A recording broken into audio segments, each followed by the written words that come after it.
Il est 13h à Ouagadougou. Merci de rester connecté aux informations de Truy TV.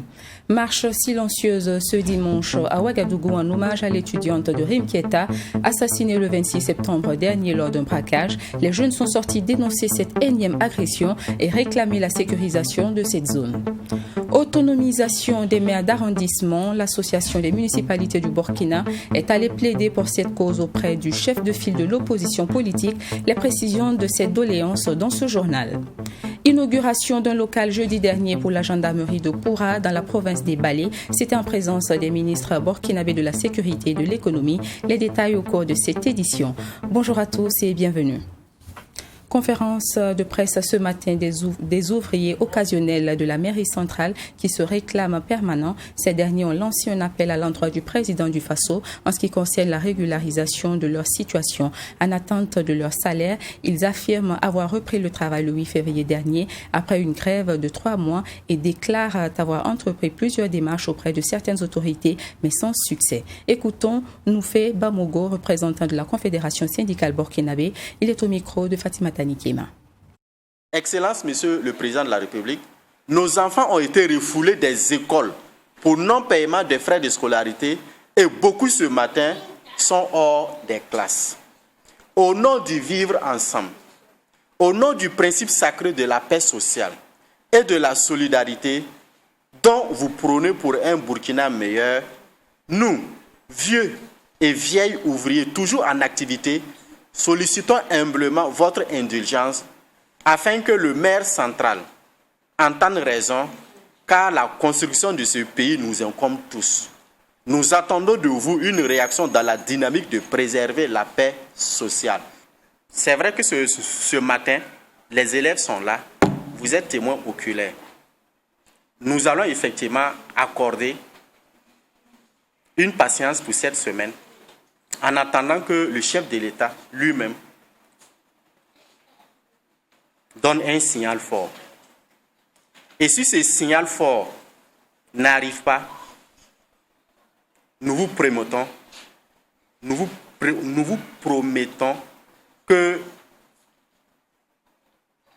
l'histoire retiendra pour la postérité dans les 50 ans à venir ce qui pourrait éventuellement arriver. Hier s'est tenue une marche silencieuse à Ouagadougou en hommage à Ina Mounia Trabo, l'étudiante de 19 ans, assassinée lors d'un braquage le 26 septembre dernier au quartier Rimkieta dans l'arrondissement 8 de la ville de Ouagadougou. Organisée par des jeunes, cette marche, au-delà de rendre hommage à la victime, était l'occasion d'interpeller les autorités quant à la sécurisation de cette zone dangereuse. Ami Valiant avec la voix d'Abdoulrahim Nigné. C'est une foule importante qui a répondu présente à cette marche. Une marche qui vise, selon les initiateurs, à interpeller les autorités sur l'insécurité grandissante à Rimkieta et dans d'autres quartiers de la ville de Ouagadougou. Premièrement, c'est à la mémoire de notre fille qui est décédée de façon dramatique et interpeller le gouvernement à sécuriser notre zone parce que c'est un endroit, c'est une zone dangereuse. On est là ce matin parce qu'on en a marre. On en est marre, on est dépassé. Vraiment, il faut que ça s'arrête. Il faut que ça s'arrête. C'est trop choquant. C'est très, très choquant. Il faut que ça s'arrête. Voilà. Décidé de participer à cette marche parce que c'est le voisinage qui est atteint, donc c'est comme Makouré est atteint. L'insécurité est de trop dans notre quartier. Et nous demandons vraiment la sécurité dans notre quartier. Voilà pourquoi nous sommes là en train de marcher. Dans un message livré par Patricia Bognini, porte-parole du comité d'organisation de la marche, il est ressorti que l'arrondissement 8 est confronté à un problème d'aménagement de voirie et d'éclairage public. Elle est aussi revenue sur le manque criard de services de sécurité. Toujours selon elle, l'assassinat de Ina Trabo porte à 4 le nombre de personnes ayant perdu la vie du fait du grand banditisme dans la zone. Les habitants se sentent abandonnés à eux-mêmes au regard de leur quotidien. Aujourd'hui, nous rendons hommage à toutes les victimes de cette insécurité qui règne dans l'arrondissement. C'est aussi une interpellation à l'endroit des autorités compétentes afin qu'elles prennent des dispositions pour assurer la sécurité des habitants et mettre fin à ces crimes organisés. Le maire de l'arrondissement 8, qui a pris part à cette marche de dénonciation, a reconnu le déficit de l'offre en matière de sécurité dans son arrondissement. Il promet plaider auprès de qui de droit pour que cette préoccupation soit prise en compte. Voyez-vous que l'arrondissement numéro 8, après le découpage de la commune de Ouagadougou, n'a bénéficié ni de commissariat ni de gendarmerie. Et c'est vraiment triste. C'est triste, je le dis, parce que aujourd'hui, personne n'est en sécurité dans cet arrondissement. Même en plein jour, je n'ai pas peur de vous dire qu'on peut même vous agresser en plein midi ici. La famille Drabo, représentée à cette marche par un oncle de la victime, a salué la mobilisation et le vibrant hommage rendu à sa nièce. Pour lui, l'acte de ce 3 octobre doit être le départ d'une série d'initiatives citoyennes qui permettra aux habitants de porter leurs préoccupations aux autorités compétentes. Clôture ce samedi de la 4e rencontre nationale État-secteur privé à Bobo-Dioulasso, placée sous le thème « L'accueil de la zone de libre-échange continentale africaine, défis et opportunités pour la transformation structurelle de l'économie burkinabé ». Cette rencontre de 48 heures avait pour objectif d'apporter des contributions stratégiques pour le développement de l'économie au Burkina Faso. Joseph Koudgou, notre correspondant à Bobo-Dioulasso. Après les rencontres régionales tenues les 12, 13 et 15 juillet 2021, la rencontre de Bobo-Dioulasso constitue le cadre privilégié des parties prenantes. Plus de 600 acteurs de l'économie nationale issus du privé et du public y prennent part à la 4e rencontre annuelle du secteur privé. Vous savez que c'est d'abord un honneur pour que son Excellence, Monsieur le Premier ministre, comme à l'accoutumée, donc est venu présider cette 4e session. Et à la suite, bien sûr, cette visite, comme vous le dites, des stands, nous a d'abord permis de voir la diversité et surtout la créativité des Burkinabés. Vous avez vu vous-même, non seulement il y a de la qualité, mais cela montre aussi effectivement que le dialogue que nous avons institué avec le secteur privé, que ce dialogue et l'ensemble des réformes, bien sûr, sur les recommandations et les examens périodiques que nous faisons au niveau du gouvernement, ont permis effectivement d'avancer significativement. Cette 4e édition est placée sous le thème « Accord de la zone de libre-échange continentale africaine, défis et opportunités pour la transformation structurelle de l'économie burkinabé ». Pensons que cette 4e édition aborde un thème important qui est la zone de libre-échange continentale, parce qu'aujourd'hui, nous rentrons dans un vaste marché, mais il ne suffit pas de dire que nous avons des opportunités si nous n'arrivons pas avec des entreprises compétitives qui sont à même donc d'apporter des réponses et des produits de qualité pour tout le monde. Je pense aujourd'hui qu'avec le secteur privé, dont l'importance a été réaffirmée parmi les 10 chantiers du chef de l'État, qui précise donc au 8e chantier qu'il faut dynamiser, rendre beaucoup plus compétitif le secteur privé, qu'il joue son rôle dans l'économie. Avec ce secteur privé-là, il est bon qu'on renforce le dialogue pour prendre en compte ces différentes préoccupations. Et comme il fallait s'y attendre, l'impact des crises sécuritaires et sanitaires sur l'économie était au cœur des préoccupations des acteurs du secteur privé. Nous sommes dans un dialogue dynamique qui tient compte des contextes et qui évolue au fil des ans. Comme vous savez, à la dernière rencontre, nous parlions de la commande publique comme facteur de promotion de l'entreprise burkinabé. Et en temps, la Covid est passée par là. Il y a eu aussi l'accord sur la zone de libre-échange.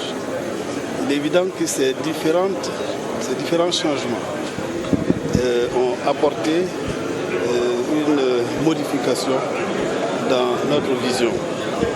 Nous étions uniquement sur la commande publique et aujourd'hui nous parlons de ZLECAf qui offre certainement des opportunités, mais il y a également des menaces. Ces échanges de 48 heures ont permis donc aux acteurs de maîtriser cette nouvelle donne afin de mieux tirer profit sur le terrain.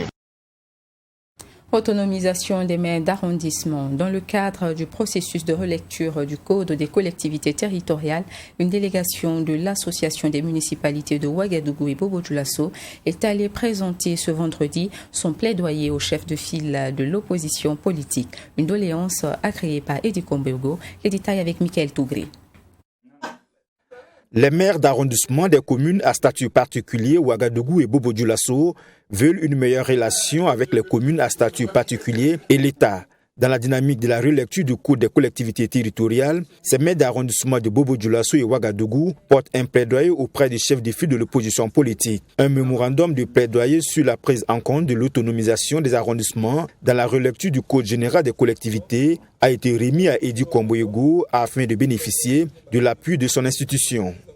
Vous le savez, il y a des domaines de compétences qui désormais doivent relever du domaine exclusif de l'arrondissement, que ce soit en matière foncière, que ce soit en matière d'état civil et que ce soit même la capacité juridique des arrondissements à agir sur le terrain juridique. Nous avons fait des propositions dans ce sens. Il y a également des compétences qui sont partagées entre l'arrondissement et la commune à statut particulier, parce que la commune à statut particulier agira désormais, si bien sûr on va dans ce sens, comme une fêtière pour coordonner l'action des arrondissements et pour intervenir sur les questions transversales, les questions métropolitaines et laisser les questions purement basiques, purement locales aux arrondissements. Il y a également, bien évidemment, des relations également entre l'arrondissement et l'État, parce que ce sont des villes assez grandes et il y a des relations entre l'État lui-même et les arrondissements. Selon le chef de file de l'opposition politique, les mairies d'arrondissement des communes à statut particulier pourront compter sur l'appui du CFOP. Pour Edi Kombego, il faut une autonomisation des mairies d'arrondissement afin qu'elles puissent faire face aux besoins des populations. Nous allons regarder nous-mêmes parce que la demande est très forte. Quand vous passez dans n'importe quel arrondissement ici aujourd'hui, on dit que les routes sont mal faites, les routes ne sont même pas faites, il n'y a pas de piste, il n'y a pas de canalisation, les CSPS ne sont pas équipés. Quel est le rôle de la mairie et de l'arrondissement vis-à-vis de tous ces besoins-là? Qu'est-ce que le maire doit faire? Qu'est-ce qu'il doit apporter? Est-ce que c'est le maire de l'arrondissement ou c'est le maire de la commune de Ouagadougou, par exemple, si on parle des communes à statut particulier, et où c'est le maire de Bobo-Dioulasso, chef de file de l'opposition, est toujours engagé pour ce travail-là. Il apportera son soutien. Ces maires-là sont sortants. C'est bon que ça soit dans un esprit de réforme, bonne réforme, que cela se fasse. Cette dynamique de plaidoyer des maires d'arrondissement des communes à statut particulier va se poursuivre. Après le chef de file de l'opposition politique, Lassane Pierre Yanogo et ses camarades maires d'arrondissement seront reçus par d'autres institutions afin d'expliquer les enjeux de l'autonomisation des mairies d'arrondissement des communes à statut particulier que sont Ouagadougou et Bobo-Dioulasso. Installation ce jeudi de la commission conjointe d'organisation du congrès de fusion entre les partis, le mouvement patriotique pour le salut et l'Union pour la renaissance au parti sankariste. Les membres du comité ont été installés ce 30 septembre par le président de l'UNIR-PS. Au nombre de 58, il leur faudra un mois pour préparer ce congrès de fusion. Précision avec Michael Tougré. Alidou Sanfo, installé dans ses fonctions de président du comité de fusion des forces progressistes sankaristes, un projet de fusion porté par l'UNIR-PS et le MPS, région de la dynamique par l'URP-MS, la CPP-FB et Faso Cause. Ce comité, composé de 58 membres et 12 commissions, a 30 jours pour piloter les travaux du congrès de fusion. C'est devient notre engagement sans faille à fédérer les progressistes, les sankaristes du Burkina Faso. Je ne cesserai de répéter que point de gouvernance, si la gouvernance n'est pas adossée sur une idéologie claire. C'est notre perception, c'est notre vision. Et c'est également notre quête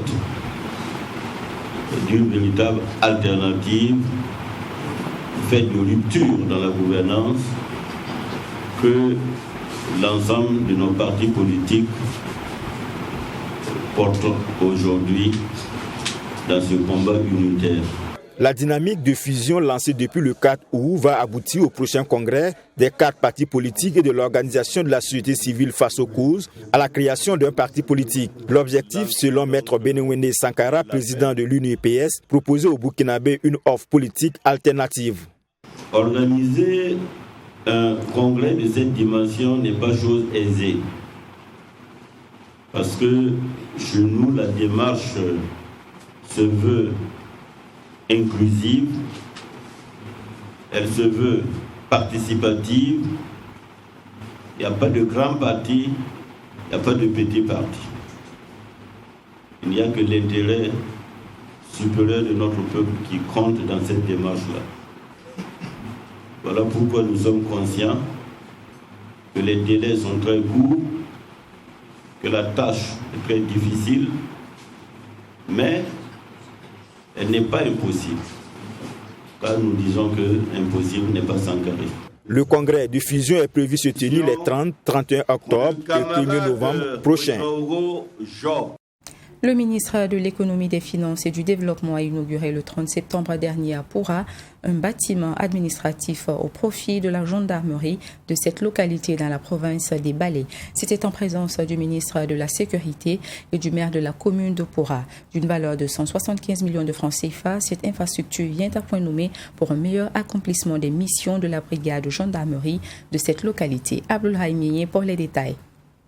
C'est un bâtiment flambant neuf qui va désormais abriter la brigade de gendarmerie de Poura, financée à hauteur de 175 millions de francs CFA à travers le programme de réalisation des infrastructures socio-économiques prises. Cette infrastructure vient soulager les gendarmes exerçant dans la localité. Car pour le maire de la commune, depuis plusieurs années, la gendarmerie de Poura était hébergée dans un bâtiment inadapté et en état de dégradation avancée. Les gendarmes faisaient ce qu'ils pouvaient, mais dans des conditions pas du tout faciles. Je ne sais pas si vous avez connu, ou bien si vous avez fait un tour là où ils étaient. C'était vraiment un bâtiment délabré. À la limite, si on ne pouvait même pas avoir à travers. Mais aujourd'hui, je pense que, chose faite, comme on l'a dit, ce n'est pas les parleurs que nous voulons les faiseurs. Et ce gouvernement, aujourd'hui, c'est un gouvernement des faiseurs. Que Dieu, Allah, le Tout-Puissant, continue de les accompagner et qu'il fasse en sorte qu'on ne parle plus d'insécurité dans ces pays. C'est tout notre souhait. Pour Saïdou Traoré, cette commune est permanemment confrontée au grand banditisme et autres formes d'insécurité à cause des activités d'orpaillage. Cette infrastructure permettra donc aux forces de sécurité d'être dans de meilleures conditions de travail et le ministre de la Sécurité d'inviter à la collaboration entre FDS et population pour l'atteinte de ces objectifs. Donc, je vous invite de manière solennelle à collaborer avec les forces de défense et de sécurité. Je voudrais aussi dire à mes collaborateurs gendarmes qui vont désormais travailler ici que leur présence, ce n'est pas pour terroriser les populations, ni encore les racketter, mais c'est de les protéger. C'est à ce prix qu'ils vont avoir la meilleure collaboration avec les populations. J'insiste là-dessus parce que si nous-mêmes, nous sommes source à instaurer un mauvais climat de terreur, ce sont les populations elles-mêmes qui vont se retourner contre nous. Et tout ce que nous sommes en train de faire sera vain. Les autorités locales ont fait le plaidoyer pour un équipement conséquent de cette brigade pour relever le défi sécuritaire dans la zone. Le ministre de la Sécurité a pour sa part affirmé l'engagement du gouvernement à faire de la sécurité une priorité et de ce fait œuvrer à rapprocher les FDS des populations. Autre inauguration ce jeudi, toujours avec le ministre burkinabé de l'économie, des finances et du développement, mais cette fois dans les communes de Bagassi et de Pa. Lassana Kabouré a procédé respectivement à l'inauguration d'un centre de santé et de promotion sociale ainsi que d'une route. Des initiatives du programme de réalisation des infrastructures socio-économiques prises. Le point avec Abdoulaye Mieye. Le village de Bandio, dans la commune de Bagassi, province des Balais, dispose désormais d'un centre de santé. Ce centre de santé et de promotion sociale CSPS est financé par le programme de réalisation d'infrastructures socio-économiques à hauteur de 197 millions de francs CFA, un ouf de soulagement pour ces populations qui parcouraient une vingtaine de kilomètres pour bénéficier de soins. Il faut noter que la population de Bandio parcourait environ une vingtaine de kilomètres pour se rendre au CSPS de Ouabou pour pouvoir bénéficier des soins. Le CSPS est composé de 3 logements, un dépôt MEC pour les médicaments, d'un dispensaire et d'une maternité et également d'une cuisine. Après Bandio, la délégation conduite par le ministre de l'Économie, des Finances et du Développement se rend à Yamané dans la commune de Pa. Là, c'est une piste rurale réhabilitée qui a été inaugurée par le ministre. Depuis 12 ans, les populations attendaient la réhabilitation de cette route longue de 12 km. Je vous dis, 12 km, on pouvait facilement mettre 45 à 1 heure de temps pour arriver. Et vous voyez le pont là, on a perdu des vies sur cette voie, surtout des femmes au cours de l'accouchement. Puisqu'à l'époque, dans les années 2006, là, il n'y avait pas de CSPS, il n'y avait pas de route. Pour évacuer un malade, il fallait l'amener en charrette, venir garer devant, traverser, pour que l'ambulance puisse prendre un malade pour aller au CSPS de pas parce qu'il n'y avait pas de CSPS. Les gens ont trop souffert aujourd'hui, vraiment. Nous remercions Dieu, nous remercions le gouvernement, nous remercions Monsieur le ministre. À la fin de la série d'inauguration, à savoir la gendarmerie de Poura, le CSPS de Bandio et la route de Yamané, le ministre de l'Économie, des Finances et du Développement se félicite de ces réalisations. Vous savez, la gendarmerie, c'est la sécurité. Et sans sécurité, il serait difficile de parler de développement. Le CSPS, c'est la santé. Si vous n'avez pas une population en bonne santé, vous ne pouvez pas aussi bâtir le développement. Et enfin, Yamani, c'est des points de franchissement. Des ponts, la route. Et naturellement, on dit que le développement passe par le développement de la route. C'est pour dire que ces 3 symboliques que j'ai voulu marquer aujourd'hui rentrent justement en droite ligne des missions qui ont été assignées à mon département, à savoir assurer justement le développement économique de notre pays. À toutes ces populations, Lassane Kaboré a réaffirmé l'engagement du gouvernement à œuvrer pour le développement socio-économique du Burkina Faso. Notons que ces infrastructures ont été entièrement financées par l'État burkinabé à travers le programme de réalisation des infrastructures socio-économiques prises, mis en œuvre par le ministère de l'Économie, des Finances et du Développement. Terminons ce journal avec le point de presse ce jeudi de Canal+ au Burkina. Au programme, la présentation de ses nouveaux projets et chaîne du bouquet pour une meilleure satisfaction de sa clientèle. Nathan TV, le dernier en date, a été officiellement lancé ce jeudi 30 septembre. Fatima Tanikema vous en dit plus. C'est une conférence de presse qui marque le lancement officiel de Nathan TV, une chaîne éducative accessible sur le canal 80 du bouquet Canal+. Et seuls les abonnés de la formule Access bénéficient des programmes de cette nouvelle chaîne. Dédiée aux écoliers, cette chaîne diffuse des cours au profit des élèves de CE1 au CM2. Avec très clairement des cours de français et de mathématiques qui sont donnés aux élèves de la classe de CE1 à la classe de CM2. Des élèves qui viennent de tous nos pays d'Afrique, des enseignants qui viennent de tous nos pays d'Afrique et des formations pour permettre aux enfants de mieux s'instruire et de mieux progresser. Donc des formations tous les soirs pour tous les niveaux et nous espérons que ça aura un vrai impact sur le développement de nos enfants. Nathan TV pour renforcer l'éducation des enfants, mais aussi d'autres innovations pour le bonheur de tous les abonnés du bouquet Canal+. Il y a aussi d'autres chaînes qui montent, des chaînes nationales, des chaînes africaines qui montent sur le bouquet. Et on a aussi des chaînes Canal+, qui sont disponibles, des nouvelles chaînes comme Canal+ Première, la chaîne 100% inédite et exclusive. Et puis aussi Canal+ Pop, avec des nouveaux programmes, comme par exemple la série Manjak, qui commence lundi et qui sera en clair. C'est-à-dire que même si vous êtes en retard sur votre abonnement et que vous n'avez pas payé votre abonnement, vous pouvez quand même regarder les 2 premiers épisodes lundi, une série qui se passe au Sénégal et qui a l'air vraiment palpitante. En plus de ces avantages, Canal+ lance également 15 chaînes anglophones qui traitent de plusieurs thématiques. Rappelons que cette conférence de presse a pris fin avec une remise de kits scolaires aux responsables de l'établissement qui a accueilli Canal+ Burkina et les hommes et femmes de médias. Et c'est la fin de cette édition. Merci de l'avoir suivi. Je vous retrouve demain 13h. Bon après-midi.